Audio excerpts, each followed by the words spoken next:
Hello guys, നിലവിലെ ISL ടേബിളിൻ്റെ അവസ്ഥയാണ്. ഇപ്പം 4 ടീമുകളാണ് പ്ലേ ഓഫിലേക്ക് കയറിയിരിക്കുന്നത്. ബ്ലാസ്റ്റേഴ്സിൻ്റെ കഴിഞ്ഞ ജംഷഡ്പൂരുമായിട്ടുള്ള മാച്ചോടുകൂടി തന്നെ പ്ലേ ഓഫിലേക്കുള്ള സാധ്യത പൂർണ്ണമായി നഷ്ടപ്പെട്ടു എന്ന് തന്നെ പറയാം. അതുകൊണ്ട് തന്നെ ഇനി വരാനിരിക്കുന്ന 2 മാച്ചുകളാണ്. ആ 2 മാച്ച് ജയിച്ചാലും ജയിച്ചില്ലെങ്കിലും നമുക്ക് പ്രത്യേകിച്ചൊന്നും ഇനി സംഭവിക്കാനില്ല. കാരണം പ്ലേ ഓഫിലേക്ക് ഇനി കയറാൻ സാധിക്കില്ല. ഇനി ഉള്ളത് നമുക്ക് അടുത്ത സീസണിൽ മാത്രമാണ് ഇനിയൊരു പ്രതീക്ഷയുള്ളത്. അപ്പോൾ നമുക്ക് ഉണ്ടാകുന്നൊരു സംഭവം തന്നെയാണ്, നമുക്ക് നമ്മുടെ നല്ല പ്ലെയേഴ്സിനെയൊക്കെ നഷ്ടപ്പെടും. ഒപ്പം തന്നെ നമ്മുടെ പുതിയ പ്ലെയേഴ്സ് ഇങ്ങോട്ട് വരികയും ചെയ്യുമെന്ന് ഇപ്പോൾ തന്നെ ആ ഒരു ന്യൂസ് പുറത്തു വരുന്നുണ്ട്.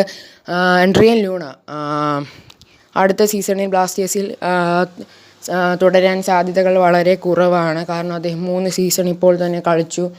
അതുകൊണ്ട് തന്നെ സാധ്യതകൾ 90% അദ്ദേഹം ബ്ലാസ്റ്റേഴ്സ് വിടാനാണ്. ബാക്കിയുള്ള 10% മാത്രമാണ് ഇനി അദ്ദേഹത്തിൻ്റെ തീരുമാനമാണ്. നമുക്ക് കണ്ടു തന്നെ അറിയാം.